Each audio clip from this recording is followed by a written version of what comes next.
Ayaw, Wala ka diba? nang inatupag, kundi... Nasaan ka nagpunta yung tao na yun? Sinabi ko nang huwag aalis eh. Tanghali na, wala pa, ng oras na.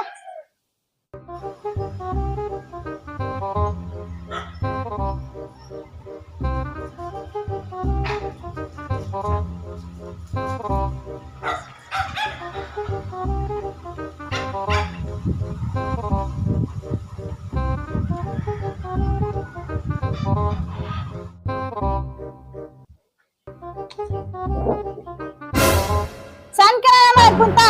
Sabong ka na naman sabong.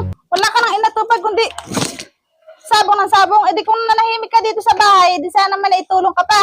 Di yung sabong na lang inaatupag mo palagi.